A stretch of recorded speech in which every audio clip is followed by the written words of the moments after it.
존경하는 국민 여러분, 재동포 여러분, 김진표 국회의장을 비롯한 선배 동료 의원 여러분, 한덕수 국무총리를 비롯한 국무위원 여러분, 국민의힘 원내대표 권성동입니다.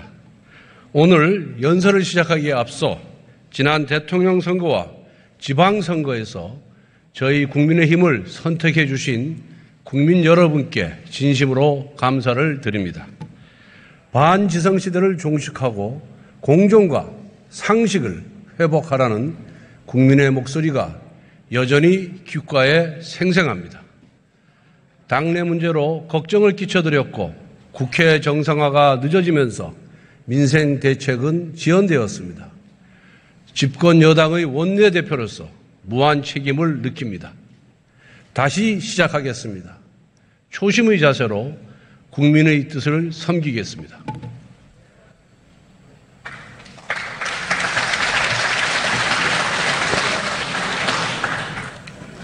여야 의원님들께서도 잘 아시겠지만 요즘 민생이 너무나 어렵습니다.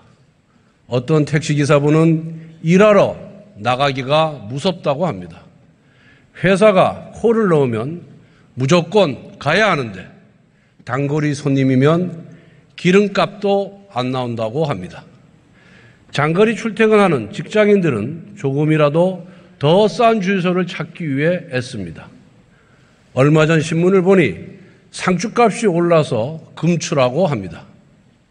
상추 한 장에 200원이면 식당 사장님들 어떻게 장사를 하시겠습니까?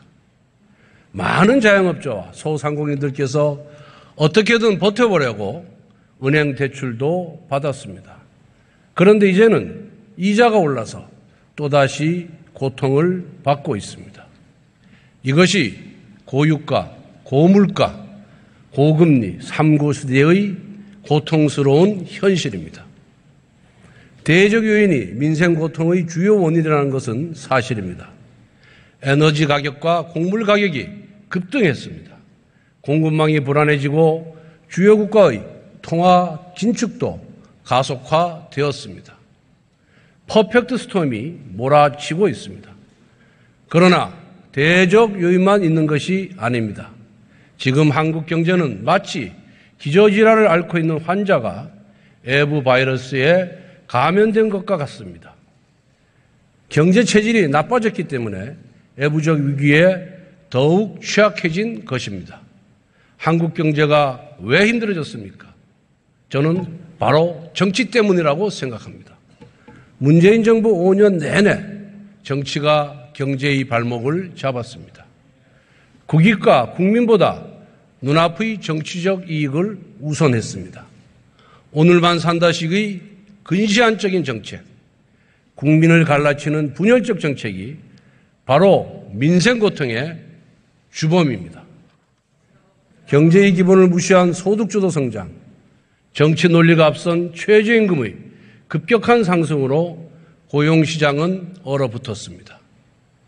최저임금이 누군가에게는 벽이 될 수 있습니다. 이 벽을 넘지 못한 자영업자는 폐업했습니다. 어떤 근로자는 저임금을 받을 기회조차 빼앗겼습니다. 문재인 정부는 부동산 대책을 무려 28번이나 발표했습니다. 5년 내내 수혜 억제, 공급 무시로 일관했습니다. 민주당의 임대차 3법 같은 졸속 입법과 맞물려 국민은 주거 불안에 시달리고 있습니다. 집을 살 때 내는 취득세, 집을 갖고 있을 때 내는 보유세, 집을 팔 때 내는 양도세를 대폭 인상하여 옴짝달싹 못하게 하였습니다. 오죽하면 내 집 팔아서 옆집으로 이사 못 간다는 말까지 나왔겠습니까? 잘못된 정치가 국민을 이사 완박으로 만들어버렸습니다. 고용주와 근로자, 임대인과 임차인, 주택 소유자와 무주택자를 갈라쳤습니다.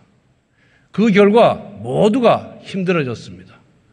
민주당은 기득권과 싸운다고 목소리를 높였지만 사실은 민생과 싸우고 있었던 것입니다.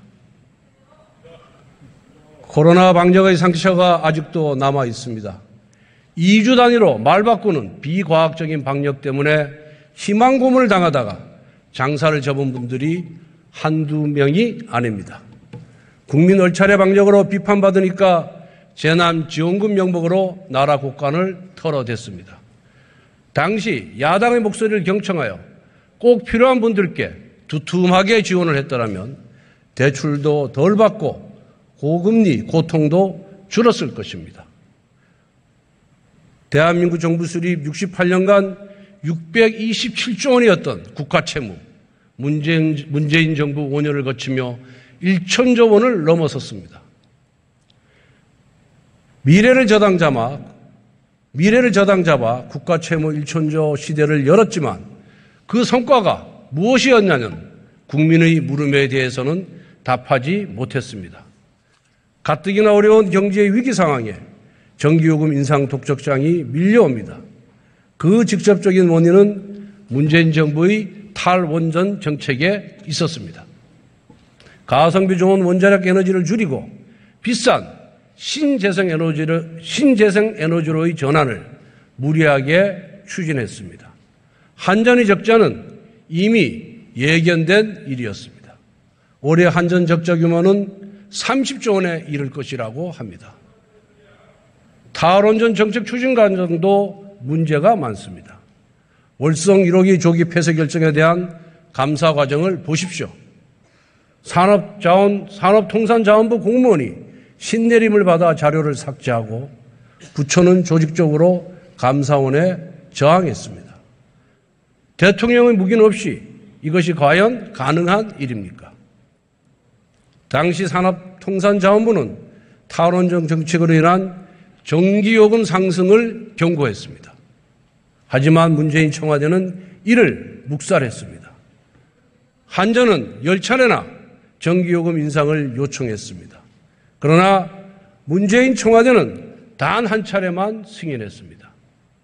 그 대신 전기요금 인상 독촉장을 다음 정부로 떠넘겼습니다.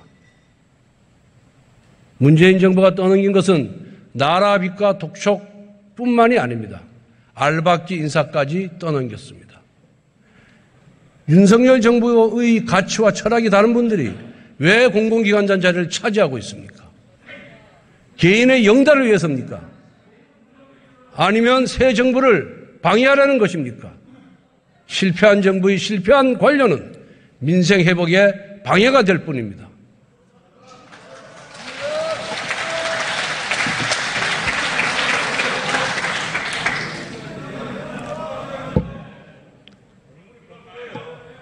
고위직 공무원은 명예직이지 고액 알바가 아닙니다. 깨끗하게 사퇴해서 마지막 자존심이라도 지키시길 바랍니다. 민주당이 진정으로 지난 5년의 실패를 인정한다면 알박기 인사들에게 자진 사퇴 결단을 요청해 주십시오. 이것이 국민에 대한 최소한의 도리이고 새 정부에 대한 최소한의 도의입니다.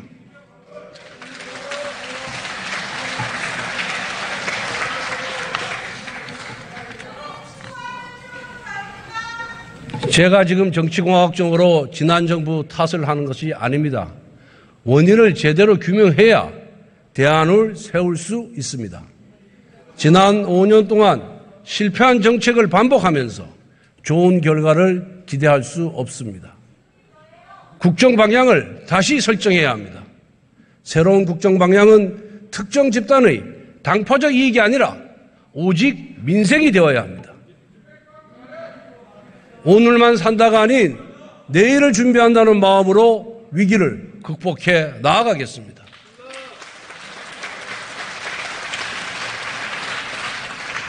윤석열 정부와 국민의힘은 우선 국민의 밥상부터 신경 쓰겠습니다.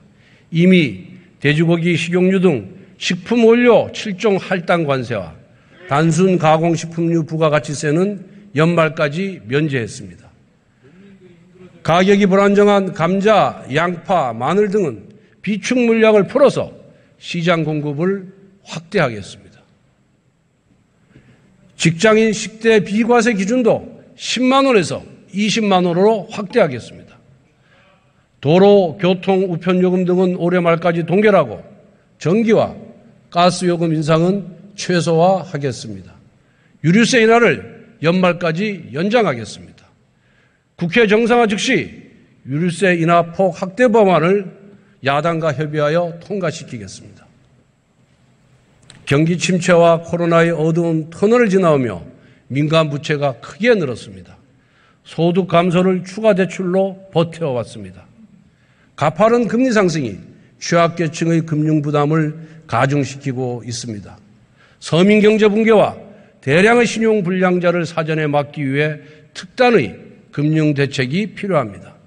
올해 9월 만기 연장 상환 유예 조치가 만료되더라도 사각지대가 없도록 촘촘한 보완 장치를 마련하겠습니다.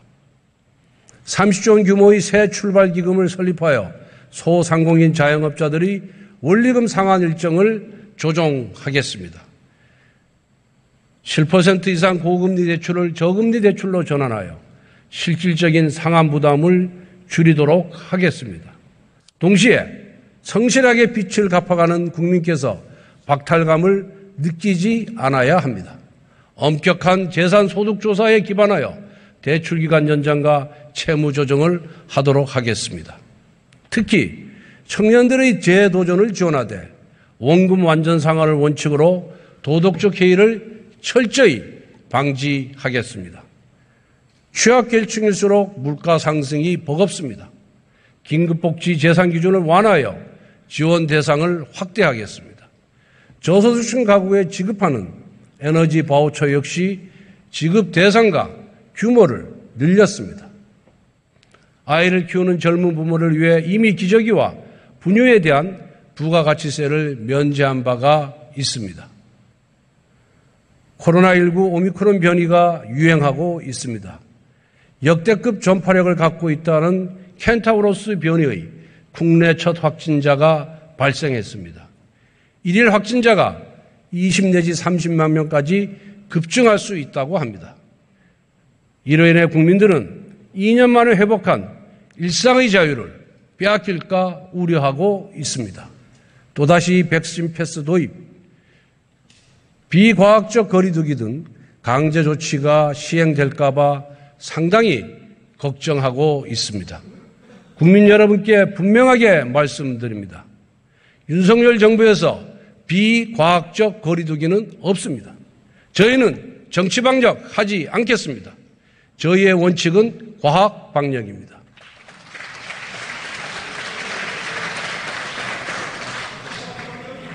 일상제약을 최소화하는 범위에서 합리적인 방역 대책을 마련할 것입니다. 대확산 상황에 미리 대비해서 충분한 치료제와 병상을 확보하고 위중증 환자 및 사망자를 최소화하는 데 우선순위를 두겠습니다.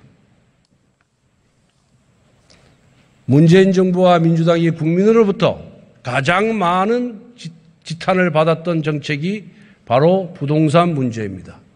오죽하면 지난 대선 때 민주당의 이재명 후보마저 문재인 정부를 비판하며 집값이 올라서 생난리가 났다. 수요를 억제하다 보니 동태가 난 것이라고 지적을 했겠습니까? 국민의힘의 부동산 정책은 확고합니다. 국민의 주거 안정과 합리적인 조세제도 수립이 목표입니다. 주거 안정을 위해서는 공급부터 확대해야 합니다. 당정은 공급 혁신을 통해 250만 호 이상 주택 공급을 계획하고 있습니다. 공급 주체는 공공주도에서 민간주도로 바뀔 것입니다. 공공은 지원하는 역할에 충실하겠습니다. 1기 신도시 특별법, GTX 확대 및 조기 착공 등 대선 공약을 이행하여 양질의 주택 공급 여건을 마련하겠습니다. 조세의 기본은 현실성과 합리성입니다. 납세자를 설득할 수 있는 근거가 있어야 합니다. 집값이 비싸다는 이유만으로 1주택 실소유자에게 과중한 세금을 물리는 것은 온당치 않습니다. 미실현 이익에 대한 징벌적 과세는 위헌적 요소가 있습니다. 1994년 토지초과 이득세, 1999년 택지 소유 상한제가 각각 국민의 재산권 침해와 미실현 이득 환수 등의 이유로 헌법 불합치 또는 위헌 판결을 받은 바가 있습니다. 공시지가 역시 마찬가지입니다. 정부의 잘못된 부동산 정책으로 집값이 급등했는데 왜 주택 소유자가 과중한 세금을 부담해야 합니까? 비합리적인 공시지가를 재조정해야 합니다. 집값 안정의 취지로 도입된 분양가 상한제를 보십시오. 로또 분양, 청약 경쟁 등 주택시장 과열을 조장하고 있습니다. 정책이 의도에 반하는 결과를 가져왔으면 재검토하는 것이 당연합니다. 정치 선동으로 밀어붙인 징발적 과세는 가렴주구와 같습니다. 1세대 1주택 실소유자의 보유세 부담이 부동산 가격 급등 이전 수준으로 환원될 수 있도록 보유세제 개편을 추진하겠습니다.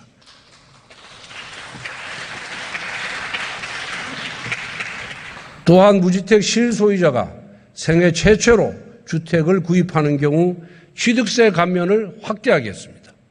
문재인 정부가 걷어찬 주거사다리 국민의힘이 반드시 되찾아 오겠습니다.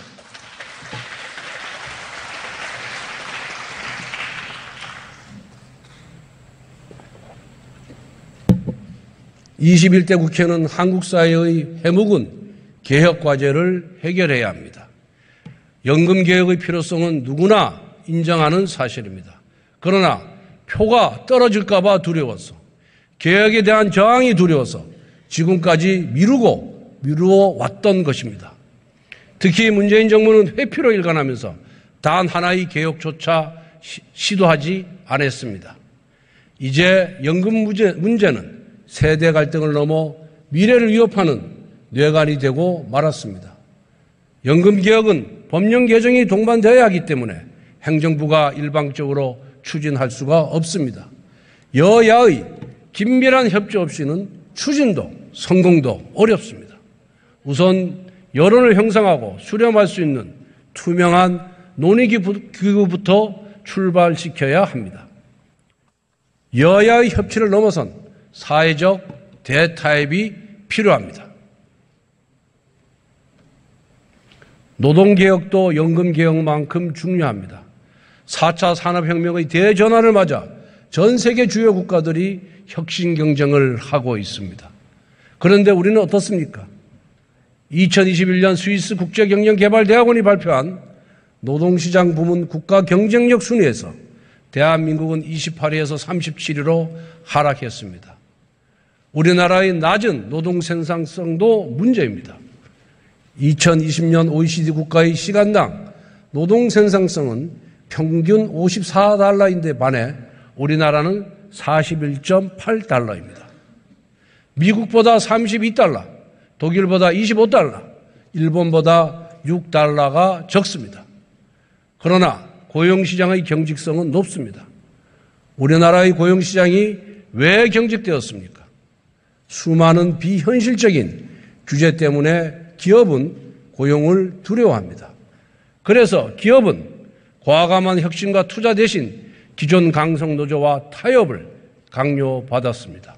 그 사이 해외로 양질의 일자리가 끊임없이 빠져나갔습니다. 이런 관행이 쌓이고 쌓여서 고용시장이 화석처럼 굳어지고 말았던 것입니다. 재직 근로자의 혜택은 늘어났지만 고용시장에 새로 진입한 청년 세대의 기회는 줄어들었습니다. 노동의 경직성이 세대 간의 불평등을 가져온 것입니다. 획일적인 주 52시간 근무제는 높은 고용 경직성의 대표적인 사례입니다. 정보기술, 소프트웨어와 같은 신산업업종은 단시간에 집중적인 성과를 내야 합니다. 이런 업종까지 주 52시간제를 무차별적으로 적용하는 것은 4차 산업혁명 시대에 맞지 않습니다. 노동시간은 사용자와 근로자의 자발적 의지가 중요합니다. 국가가 국민의 일할 자유, 경제적 자유를 제약해서는 안 됩니다. 국민이 갖고 있는 시간의 권리를 존중해야 합니다. 무엇보다 강성노조의 불법 행위를 엄단해야 합니다. 대우조선해양하청업체 노조의 불법 파업으로 1조 원에 이르는 영업 손실이 발생했습니다. 지금까지 대우조선에는 10조 원이 넘는 국민 혈세가 투입되었습니다. 그런데 금년에 또다시 1조 원의 공적 자금을 투입해야 대우조선이 연명한다고 합니다. 지난해 영업 손실은 1조 7천억 원에 이르렀는데 이번 불법 정고로 인해 매달 130억 원의 지체 배상금마저 물게 되었습니다. 지역 경제에도 타격이 불가피합니다. 120여 명의 불법 파업 노조원이 10만 명의 거제 시민 생계를 볼모로 잡고 있는 형국입니다. 이렇게 상황이 엄중함에도 일부 정치인들은 파업 해결이 아니라 파업을 부추기는 무책임한 행동을 일삼고 있습니다. 대우조선뿐만 아니라 민주노총의 장악한 사업장은 대한민국의 치해복권지대, 불법의 해방구가 되었습니다. 민주노총은 사업주와 비조합원에게 갑질과 폭력을 일삼는 조폭식 이입집단으로 전락했습니다. 같은 노조원에게 일감을 몰아주고 쇠파이프를 들고 비노조원들의 출근길까지 막았었습니다. 폐업으로 내몰린 하청업체 사장을 조롱하면서 눈앞에서 춤까지 췄습니다. 불법 행위는 엄정하게 대응해야 합니다. 불법에 대한 미온적 대응은 결국 불법을 조장합니다. 불법과 폭력에 대한 준엄한 법의 심판이 바로 공정과 상식의 회복입니다.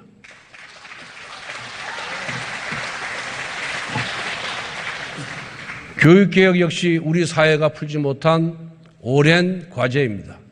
우리나라는 높은 대학 진학률에도 불구하고 대학의 자율성 제약, 낮은 교육 경쟁력 등으로 산업 현장의 수요와 교육 간 불일치가 심각합니다.